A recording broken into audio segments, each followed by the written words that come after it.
Kita buka Alkitab kita di dalam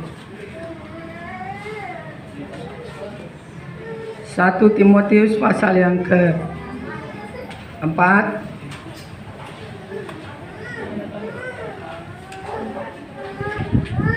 Apakah saudara merasa pujian penyembahan saudara bisa menyenangkan Tuhan? Haleluya. Kita buka Alkitab kita di dalam 1 Timotius 4 ayat yang ke-8. 1 Timotius pasal yang keempat ayat yang ke-8 bunyinya seperti ini.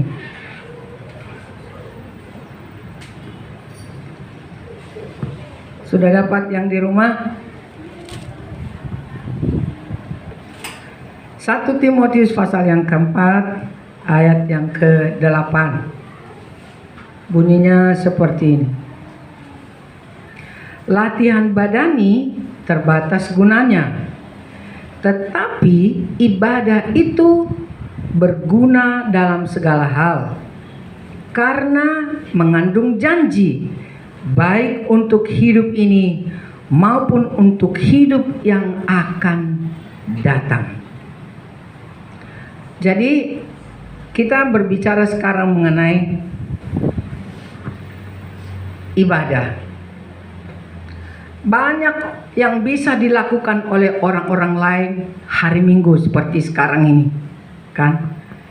Yang seharusnya datang tapi tidak datang. Banyak yang bisa dilakukan orang pada hari Minggu seperti sekarang.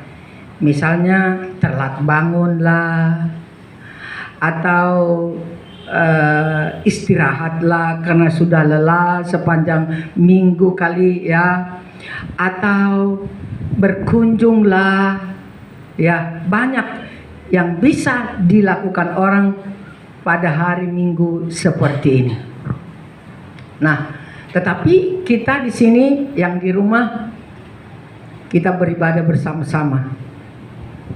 Oke. Minggu yang lalu kita beribadah bersama-sama dengan saudara kita yang di rumah 10.500 orang.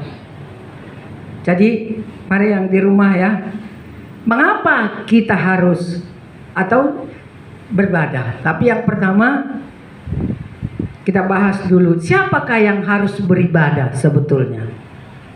Siapakah yang harus beribadah? Yang harus beribadah itu adalah kita, yang adalah makhluk yang segambar dengan Tuhan. Karena kita diciptakan segambar dengan Tuhan. Jadi yang mau beribadah kepada Tuhan itu ialah orang-orang yang segambar dengan Tuhan, dan yang akan dibawa oleh Tuhan satu kali bertemu muka dengan Tuhan. Nah, jadi mengapa harus beribadah? Mengapa harus beribadah? Apakah ada orang yang bisa menjawab saya? Mungkin yang di rumah ada yang menjawab, tak apa. Kalau di sini, mengapa kita harus beribadah? Siapa yang bisa menjawab saya? Ada yang bisa menjawab? Ya, untuk menciptakan hubungan yang erat dengan Tuhan. Emang nggak bisa di rumah? Emang nggak bisa di rumah? Bisa kali ya. Nah, tapi kita kembali ke Alkitab. Pada waktu orang Israel di Mesir, 430 tahun mereka di sana, dan sekian ratus tahun itu mereka telah menjadi budak di sana. Jadi Tuhan ingin supaya melepaskan umat pilihannya itu dari jerat perbudakan, dan ingin mengeluarkan mereka dari Mesir kembali ke tanah yang sudah dijanjikan Tuhan untuk menjadi milik mereka, yaitu ke tanah Kanaan atau Israel. Nah, apa alasannya? Bagaimana apa alasannya untuk bisa menarik orang itu begitu saja? Tuhan bilang, Musa, permisilah kepada Raja Firaun. Bawalah umatku itu beribadah kepadaku, supaya kamu beribadah kepadaku, kata Tuhan. Jadi Musa datang, dan walaupun Musa bilang, nanti aku gak dipercayai Tuhan, tapi kau harus coba dan bilang.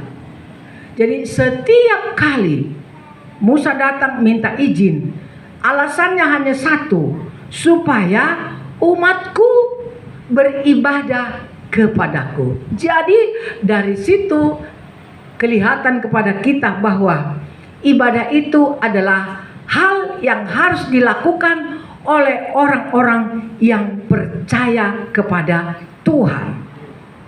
Berkali-kali. Walaupun banyak alasannya Musa, oke lah, pergilah kalian, tapi tinggalkan lembu sapi dan yang lain barang-barang kepunyaan kalian, kambing-kambing dombanya. Lalu Musa bilang, oh bukan, kami harus bawa itu, sebab ketika kami menyembah Allah kami, beribadah kepada Allah kami harus mengorbankan lembu, kambing, domba, sapi. Jadi kalau kami pilih mulai sekarang, mungkin dia sakit nanti, mungkin dia terluka, sebab waktu mereka mempersembahkan kepada Tuhan tidak boleh ada yang cacat, yang sakit, yang tua, tidak boleh. Jadi kami harus membawanya semua. Gitu, akhirnya dengan berbagai cara itulah diizinkan Tuhan terjadi menimpa orang Mesir, ya. Itulah terakhir itu adalah kematian. Yang hebatnya, luar biasanya pentingnya beribadah ini, bahwa orang Mesir mengalami kematian tiap-tiap keluarga, kematian anak sulung sama-sama di Mesir, tapi orang Israel tidak mengalami hal itu. Itulah luar biasanya Tuhan yang harus beribadah kepadanya. Jadi pertama, kenapa kita harus beribadah? Untuk menciptakan hubungan yang erat dengan Tuhan. Mungkin kembali ke belakang, tidak boleh rupanya sendirian. Boleh, tapi ada yang bisa menjamin ketika saudara boleh beribadah sendirian, diganggu oleh suara-suara, diganggu oleh orang-orang, mungkin tamu datang, mungkin suara dan lain sebagainya. Tidak ada. Jadi Tuhan merancang bait Allah di Yerusalem itu adalah supaya umat Tuhan boleh beribadah bersama-sama di sana. Dan Tuhan yang memberikan ukurannya, tingginya segini, panjangnya nih, lebarnya segini. Jadi Tuhan mendesain semuanya untuk tempat beribadah umat Tuhan. Jadi bukan tidak bisa beribadah di rumah, bisa.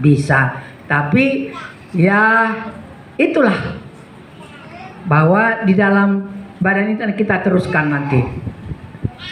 Dan kenapa kita beribadah di sebuah tempat adalah mempermudah mencapai tujuan kita, yaitu memfokuskan diri kepada Tuhan. Karena kita sudah memberi waktu 2 jam, ya, sudah memberi waktu 2 jam kepada Tuhan. Jadi supaya kita memfokuskan diri kita kepadanya, dan hati kita berpindah dari yang bersifat sementara kepada yang bersifat kekal. Jadi di dalam ibadah ini kita melupakan semua hal-hal yang bersifat sementara. Di dalam ibadah ini kita melupakan semua pesta-pesta kah, pekerjaan kah, ulang tahun kah, dan apa saja, semua yang bersifat sementara. Hati kita dipindahkan waktu kita ibadah kepada hal-hal yang bersifat kekal. Jadi hanya 1 kali 1 minggu, mungkin 3 kali 1 minggu, dan lain sebagainya. Itu sebabnya Tuhan membuat sebuah keputusan untuk umatnya boleh beribadah kepada Tuhan. Dan juga hati nurani kita dihidupkan oleh Roh Kudus. Ini ketika tadi kita melaksanakan pujian penyembahan, mungkin Anda biasa-biasa saja datang dari rumah dalam keadaan kering, ya, dalam keadaan kering rohaninya. Tetapi ketika Anda ada di gereja, mungkin di samping saudara sudah kusuk dia berdoa, mungkin pemimpin pujiannya sudah kusuk menyembah Tuhan, mungkin singernya betul-betul serius masuk hadirat Tuhan. Tetapi ini bisa mempengaruhi kita lebih seperti waktu Tuhan mencurahkan rohnya, waktu Tuhan mencurahkan roh pujian, roh penyembahan di sini, direalisasikannya kepada orang-orang yang serius menyembah Tuhan. Dengan demikian hati kita bisa menjadi dihidupkan oleh Roh Kudus melalui orang-orang yang ada di sekeliling kita. Jadi hati nurani kita dihidupkan. Kalau di rumah mungkin ya separuh-separuh, namanya sendirian, ingat kerjaan, ingat macam-macam. Tetapi waktu kita beribadah kepada Tuhan bersama-sama, jadi tadi hal-hal yang bersifat sementara dipindahkan kepada hal-hal yang bersifat kekal, yaitu soal surga. Dan hati nurani kita dihidupkan oleh Roh Kudus sehingga hati kita ikut terbakar pada waktu kita menyembah Tuhan. Hari ini apakah Anda merasa terbakar atau tidak? Biasa saja atau dingin-dingin saja atau bagaimana?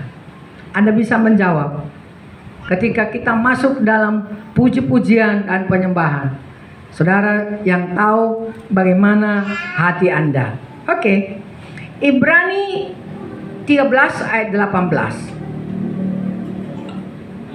Ibrani 13 ayat 18.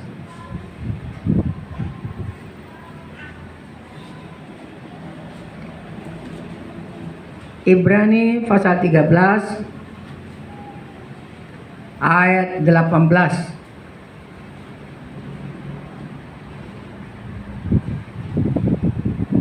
Oke. Berdoalah terus untuk kami, sebab kami yakin bahwa hati nurani kami adalah baik. Nih, jadi ada hati nurani yang tidak baik, ada hati nurani yang baik. Dikatakan berdoalah terus untuk kami, sebab kami yakin bahwa hati nurani kami adalah baik. Karena di dalam segala hal kami menginginkan suatu hidup yang baik. Jadi ada hati nurani yang tidak baik, tetapi ketika kita di dalam ibadah, Roh Kudus menghidupkan hati nurani kita menjadi baik. Yang kedua, 1 Timotius 1 ayat 8. 1 Timotius 1 ayat yang ke-18.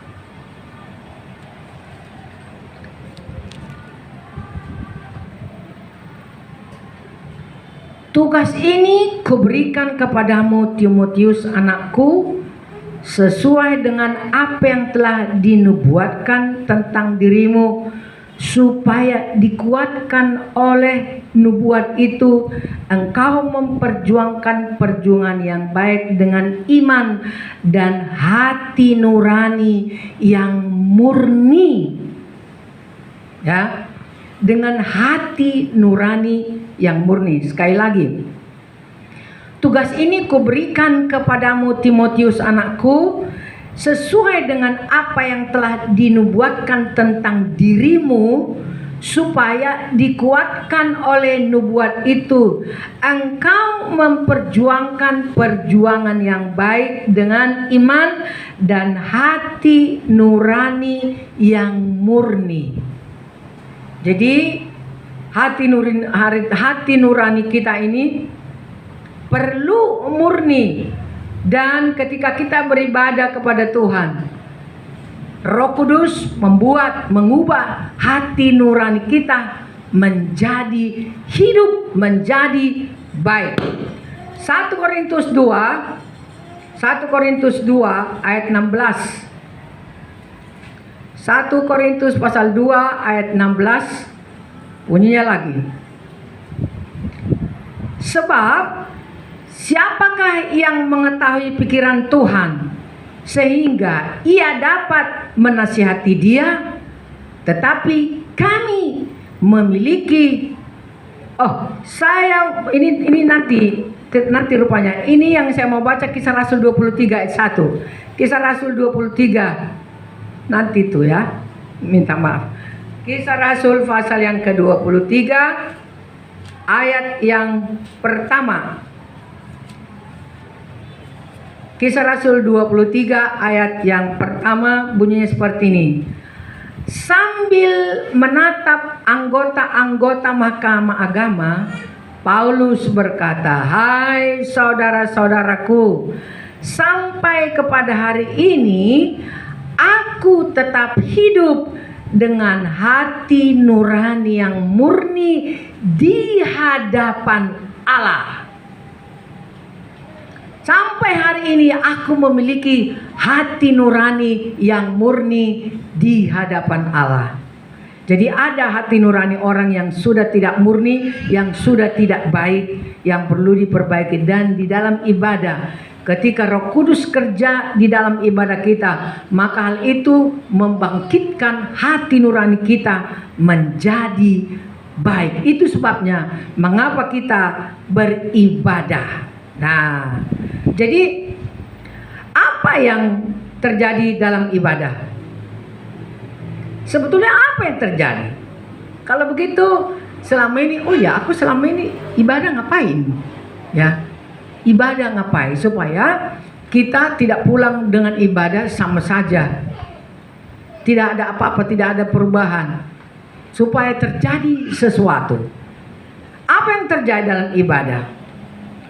Pikiran kita diisi oleh kebenaran firman Tuhan. Pikiran kita diisi oleh kebenaran firman Tuhan. Kadang-kadang ya, selepas kebaktian begini, kalau ditanya, tadi dari mana pembacaan Alkitab khotbah kita? Mungkin 100% lupa. Belum pulang ke rumah. Masih di sini, di mana tadi tertulis ayat pembacaan waktu kita mulai mendengar khotbah? Apa dikatakan?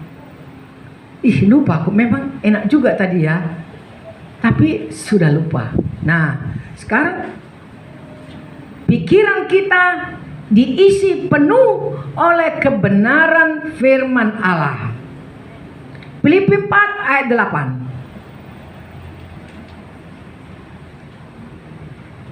Filipi 4 ayat 8.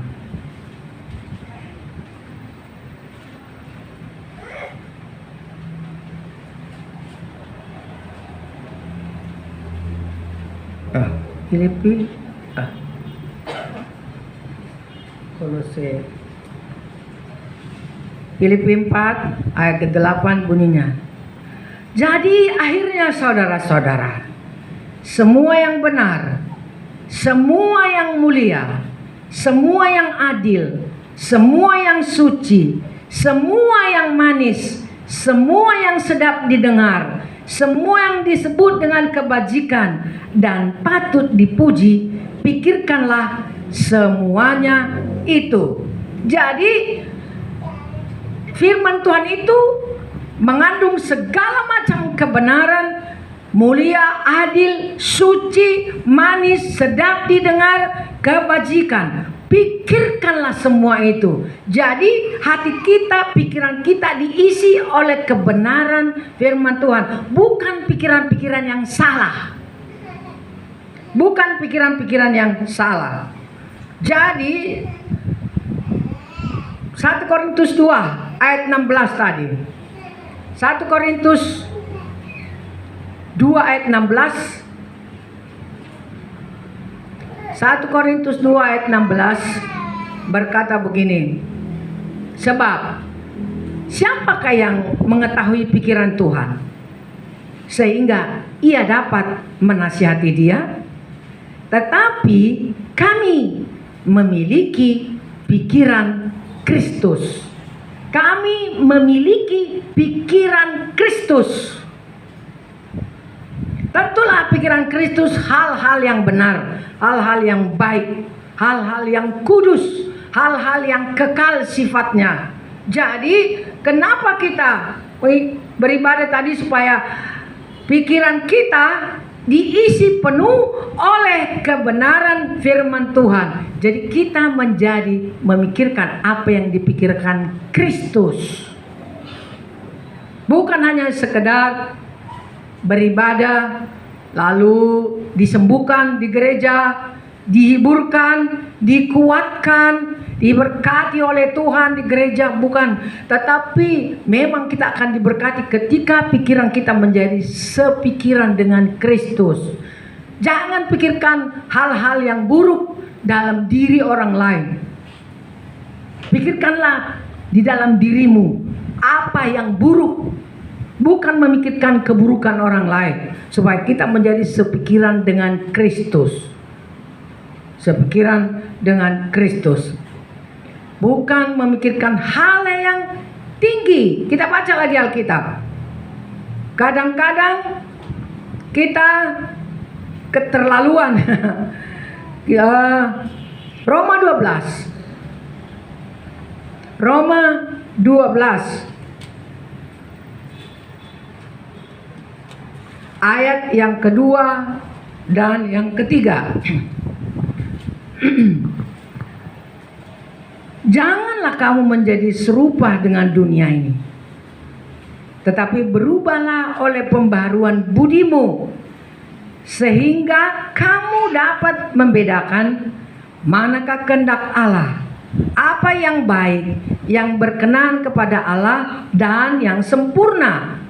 Berdasarkan kasih karunia yang dianugerahkan kepadaku, aku berkata kepada setiap orang di antara kamu, janganlah kamu memikirkan hal-hal yang lebih tinggi daripada yang patut kamu pikirkan, tetapi hendaklah kamu berpikir begitu rupa sehingga kamu menguasai diri menurut ukuran iman yang dikaruniakan Allah kepada kamu masing-masing. Kadang-kadang memikirkan hal-hal yang melampaui kemampuannya, mikirkan macam-macam, entah apa itu, lalu dibahas mengenai orang lain, pikirkan dan lain-lain. Ini jangan kamu memikirkan yang lebih tinggi. Berpikirlah sebagaimana begitu rupa, katanya. Karena pikiran Kristus juga begitu. Dan satu ayat lagi, Matius 9 ayat 4. Matius pasal 9 ayat 4. Supaya pikiran kita dipenuhi oleh kebenaran firman Tuhan. Matius pasal 9 ayat 4.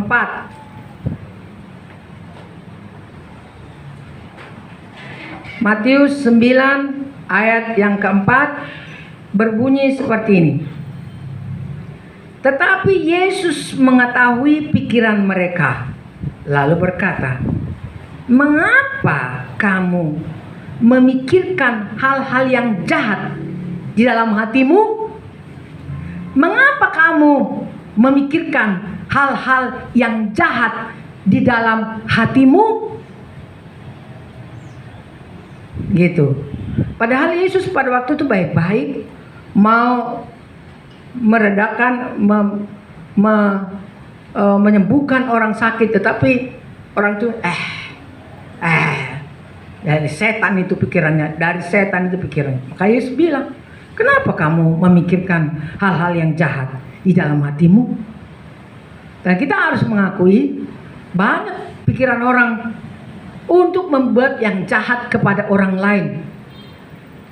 Kita harapkan tidak ada pikiran orang jahat terhadap kita ya. Tetapi itu ada banyak orang yang sedang memikirkan kejahatan terhadap orang lain. Tapi kita tolak itu dalam nama Tuhan Yesus Kristus, supaya rencana jahat orang tidak sampai kepada kita. Tetaplah rencana Allah yang terjadi kepada kita.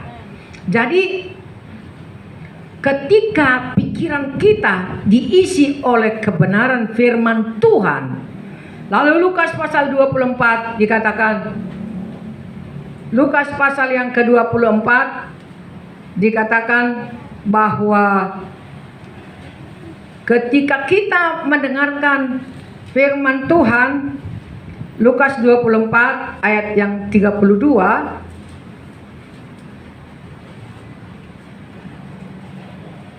Lukas 24 ayat 32 berkata seperti ini.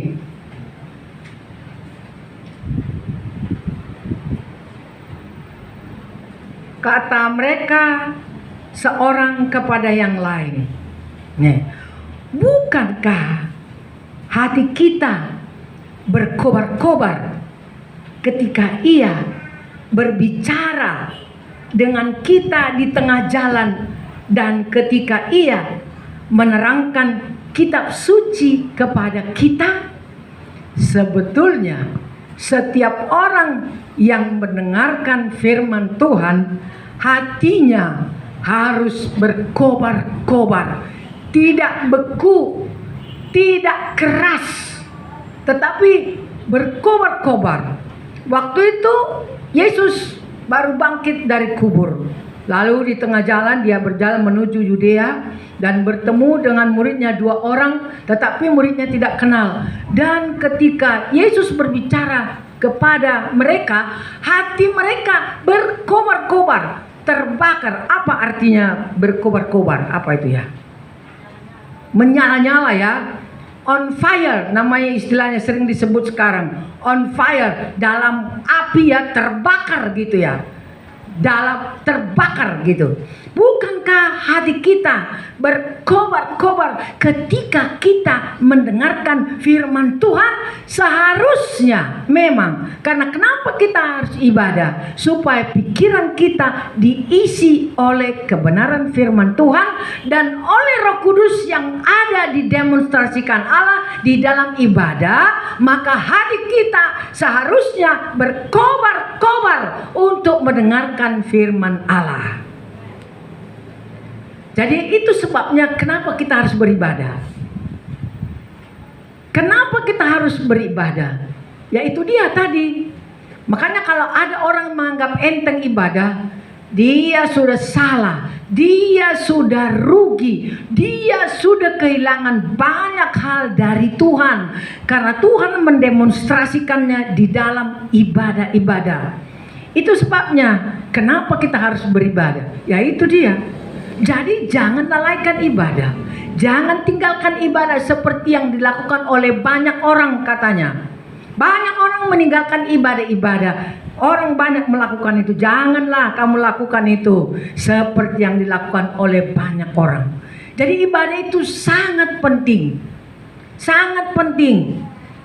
Dan ibadah di dalam pembacaan kita tadi dalam 1 Timotius 4:8, ibadah itu bukan gunanya hasilnya hanya untuk yang sementara di dunia ini, tetapi untuk masa yang akan datang, yaitu hidup kekal. Jadi kita bukan hanya hidup sementara 75 tahun, 80 tahun, 65 tahun saja di dunia ini. Kepentingan ibadah itu supaya sampai kepada hidup yang kekal. Jadi ibadah itu bukan beban. Ibadah itu bukan paksaan. Ibadah itu adalah kerelaan, sukacita, kesadaran, kerinduan akan Tuhan. Itulah ibadah. Itulah mengapa kita harus beribadah. Darah yang dikasih oleh Tuhan kita Yesus Kristus. Dengan demikian kita dibantu untuk mencapai tujuan kita. Artinya di dalam ibadah kita dibantu untuk mencapai tujuan, yakni menjadi serupa dengan Yesus. Wah, mana nih? Ya memang kata-kata amin itu yang paling sulit di sinilah. Itu sebabnya tidak selalu terjadi. Itu sebabnya biasa-biasa saja.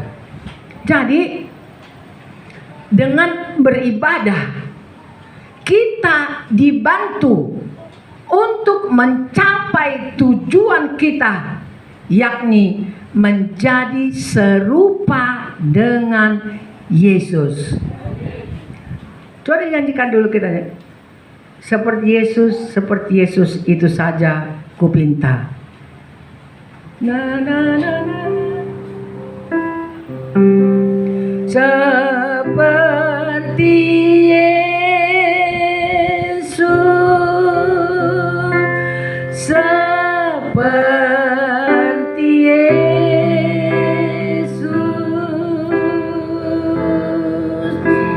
itu saja kupinta. Dalam jalanku sampai ke surga, saya mau seperti Yesus. Mau jadi seperti Yesus? Itu dia. Dan ibadah kita dibantu untuk mencapai tujuan, yakni menjadi serupa dengan Yesus. Kita baca di dalam 2 Korintus pasal 3. 2 Korintus pasal 3 ayat 18. 2 Korintus pasal 3 ayat yang ke-18.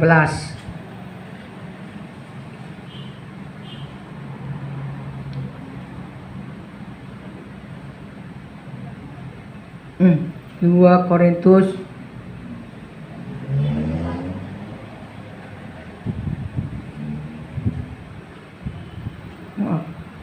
salah mungkin.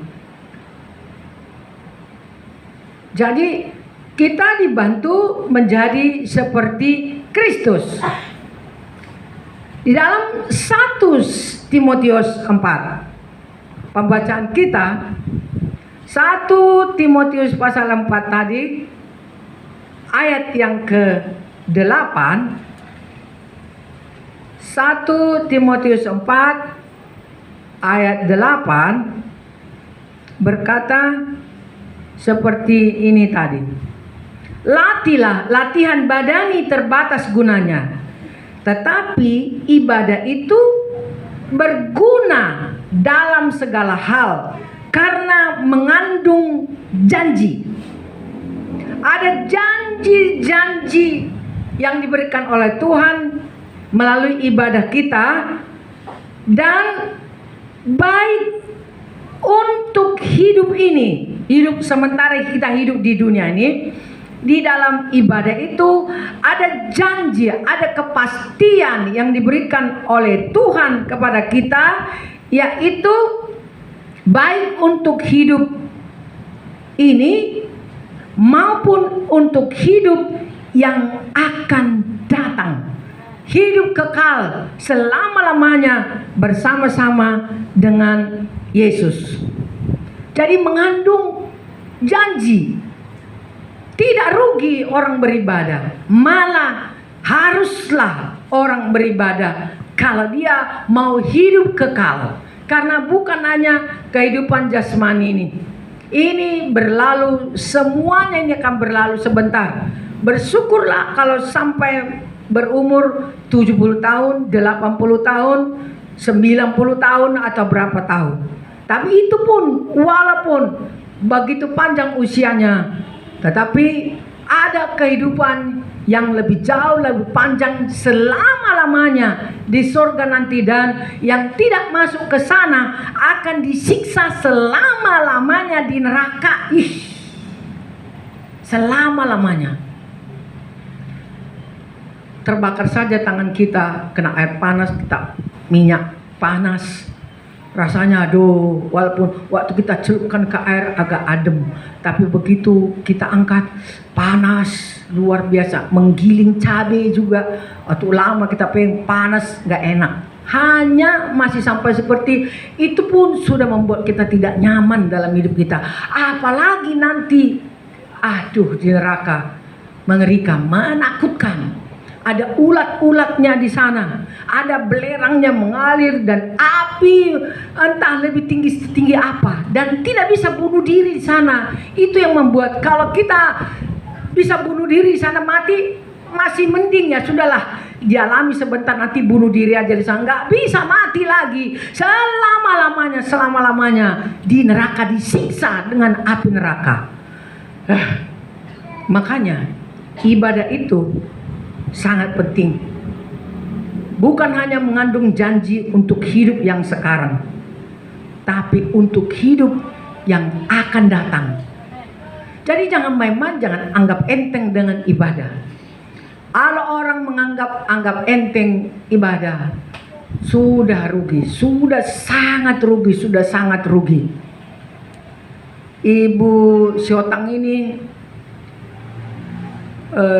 saya pikir kecuali dia bepergian atau sakit, hampir tidak pernah tidak beribadah. Selalu diusahakannya, walaupun terlambat, dia berusaha terus untuk beribadah. Dan saya yakin Tuhan menghargai hal itu, walaupun belum kelihatan semuanya sampai sekarang apa janji-janji Tuhan di dalam ibadah itu untuk masa yang sekarang ini.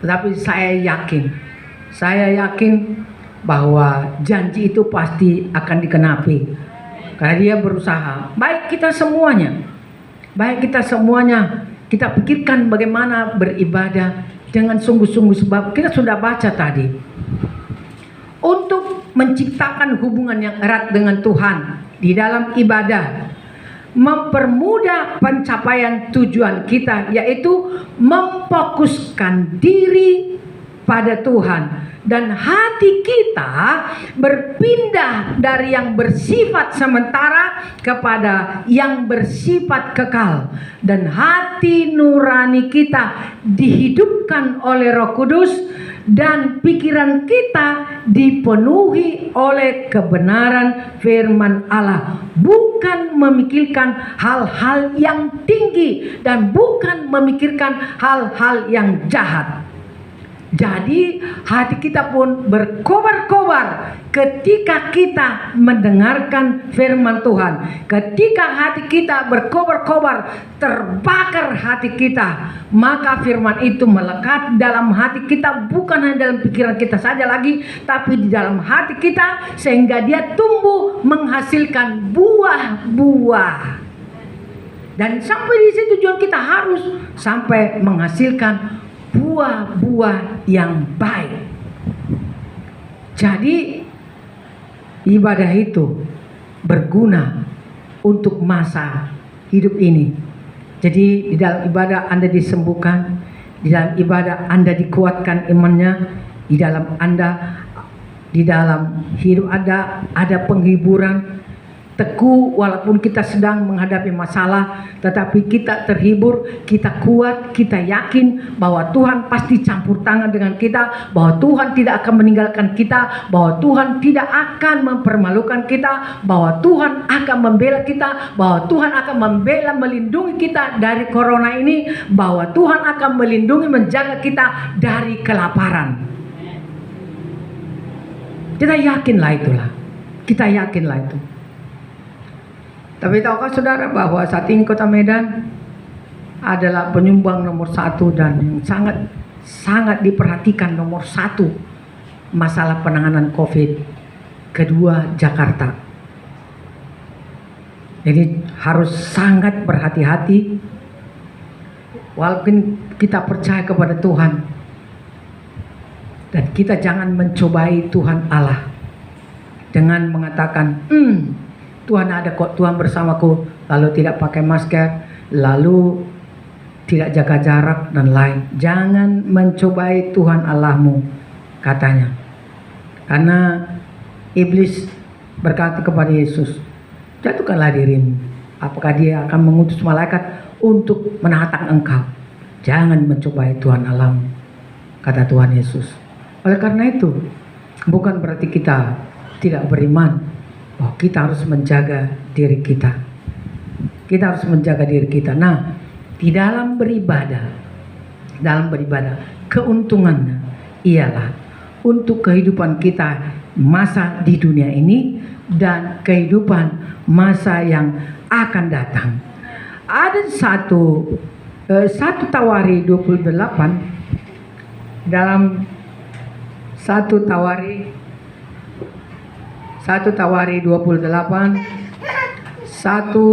28 ayat yang ke-9. 1 Tawari 28 ayat yang ke-9 mengatakan begini. Dan engkau anakku Salomo, kenallah Allahnya ayahmu dan beribadalah kepadanya dengan tulus ikhlas dan dengan rela hati, sebab Tuhan menyelidiki segala hati dan mengerti segala niat dan cita-cita. Jika engkau mencari Dia, maka Ia berkenan ditemui olehmu. Tetapi jika engkau meninggalkan Dia, maka Ia akan membuang engkau untuk selama-lamanya. Hai anakku, katanya, kenallah Allah ayahmu, kepada Salomo ayahnya Daud, dan beribadahlah kepadanya dengan segenap hatimu. Nah, kalau kau meninggalkan, katanya, kau akan dibuang untuk selama-lamanya. Kalau kau tidak beribadah kepada Allah ayam, kau akan dibuang untuk selama-lamanya, kata firman Tuhan. Oleh karena itu, kita sangat bersyukur kepada Tuhan masih bisa kita beribadah. Dan kenapalah masa-masa ini teknologi yang sudah maju sekarang ini terjadi corona ini dan bisa diatasi lewat streaming. Seandainya itu terjadi 20 tahun yang lalu atau 10 tahun yang lalu, mungkin orang Kristen akan menjadi lesu, orang Kristen akan menjadi tidak berdaya, tidak boleh ibadah, katanya, tidak ada streaming. Bagaimana orang dipimpin untuk beribadah kepada Tuhan? Jadi segala sesuatu ada maksud-maksud Tuhan, dan Tuhan tahu waktu yang tepat mengizinkan sesuatu itu terjadi dalam kehidupan manusia. Yang penting bagi kita adalah beribadah kepada Tuhan, mencari wajah Tuhan dengan segenap hati, karena ibadah itu menguntungkan kita dalam masa-masa yang sekarang ini sampai pada masa yang akan datang. Nah, sekarang yang terakhir, siapa yang Anda sembah, ya, siapa yang Anda sembah akan menentukan jadi apakah saudara kelak. Ada orang menyembah Tuhannya entah di mana, bukan Yesus, ya. Ada orang menyembah Tuhannya entah di mana, dan itulah yang akan menentukan nasibnya. Yang disembahnya itulah yang menentukan nasibnya. Yang disembahnya itu di neraka, ya itulah yang menentukan nasibnya. Tetapi yang kita sembah itu siapa? Siapa yang kita sembah itu siapa? Loh, kok nggak dijawab? Yang kita sembah sekarang siapa? Itulah yang menentukan nasibmu. Tuhan orang lain, itulah yang menentukan nasibnya. Yang kita sembah, itulah yang menentukan nasib jadi apa kelak. Karena dia berasal dari surga, dia turun ke bumi, dan dia naik ke surga lagi. Karena memang dia orang surga, tentulah dia tahu jalan ke surga, dan dia berkata, akulah jalan.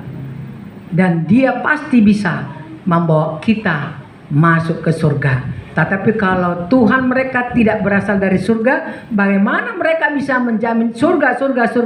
Mereka belum tahu ke sana. Tapi Yesus datang dari surga yang akan membawa kita satu kali kelak ke surga. Sekali lagi, siapa yang ada Anda sembah akan menentukan jadi apa saudara kelak di surga, di surga. Dan yang lain mungkin entah kemana, tapi Tuhan kita berasal dari surga. Yesus yang kita sembah menentukan, sekarang sedang menentukan sikap. Beribadalah dengan segenap hatimu, seperti katanya kepada Salomo, kenallah, sembahlah Allah ayahmu Daud, dan dia akan memeliharamu sampai selama-lamanya. Jadi jangan tinggalkan ibadah. Jangan anggap enteng soal ibadah. Beribadah di rumah, beribadah di gereja. Beribadahlah kepada Tuhan dengan segenap hatimu. Di gereja mempermudah saudara menentukan hubunganmu yang erat dengan Tuhan. Sekali lagi seperti Yesus. Seperti Yesus, seperti Yesus,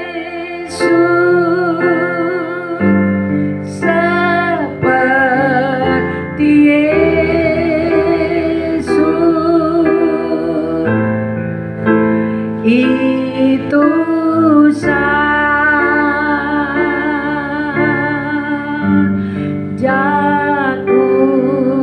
pinta.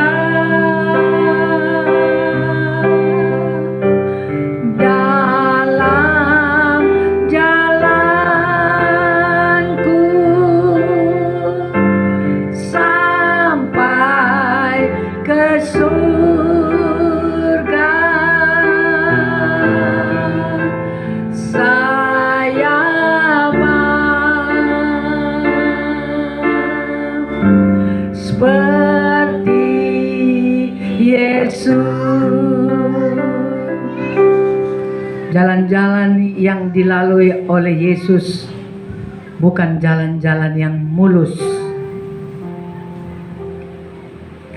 Ketika muridnya menawarkan dirinya kepadanya, aku mau ikut engkau Yesus kemana saja. Tapi Yesus berkata, burung memiliki sarangnya, tetapi anak manusia tempat untuk meletakkan kepala pun tidak ada. Artinya, kau siap miskin menderita, ikutlah. Dan yang lain juga berkata, Guru, aku mau mengikut engkau kepada saja, tetapi izinkanlah aku pamitan kepada keluargaku. Yesus bilang, barang siapa yang siap untuk bekerja tapi menoleh ke belakang, dia tidak layak dalam kerajaan Allah. Menoleh ke belakang artinya dia masih ingin dunia ini separuh hatinya, tidak layak untuk kerajaan Allah. Jadi ikut Yesus seperti jalan-jalan di lampu Yesus, memang bukan jalan yang mentok, walaupun kita diperhadapkan dengan hal-hal yang sulit.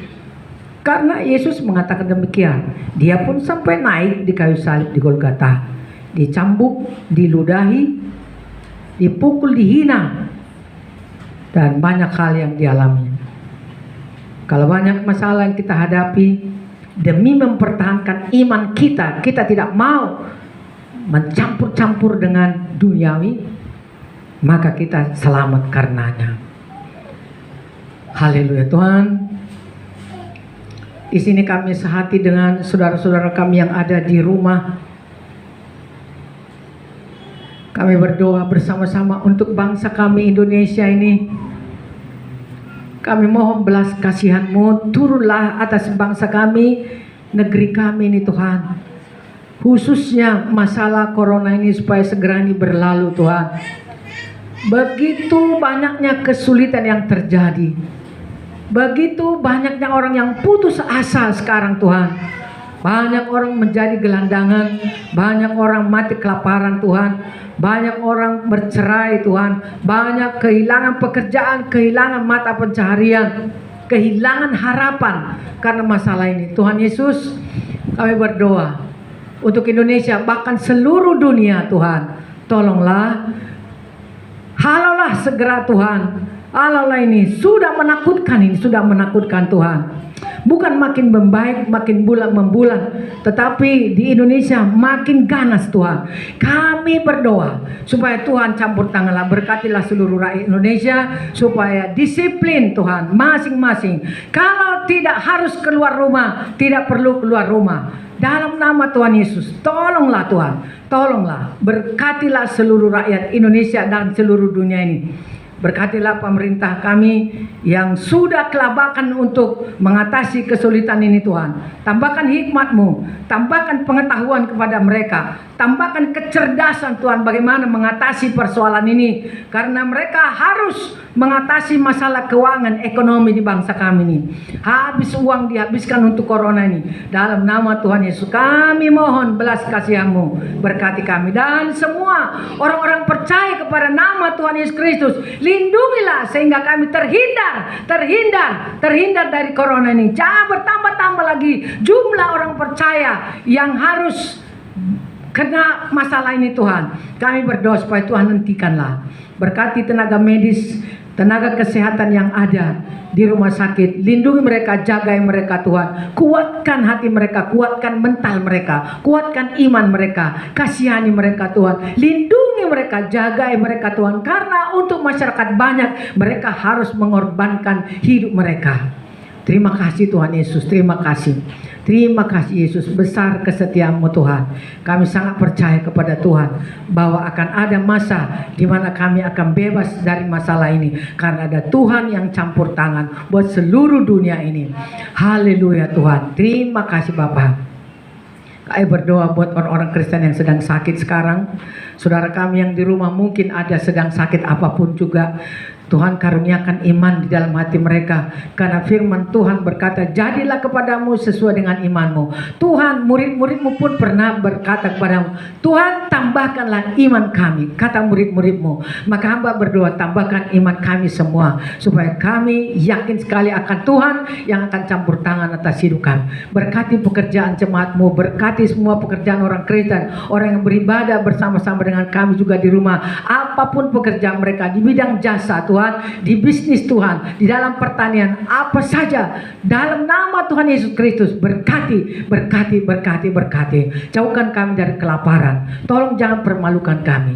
Berkati orang-orang muda yang sedang kuliah sekarang, yang sedang sekolah sekarang Tuhan. Mereka sulit menghadapi masa pendidikan sekarang, tapi Tuhan akan tolong, Tuhan akan bebaskan, Tuhan akan memberkati mahasiswa dan siswa Kristen dimanapun berada di seluruh dunia dan di Indonesia. Terima kasih kasih Tuhan. Dalam nama Tuhan Yesus Kristus kami sudah berdoa mengucap syukur. Haleluya. Kita katakan amin.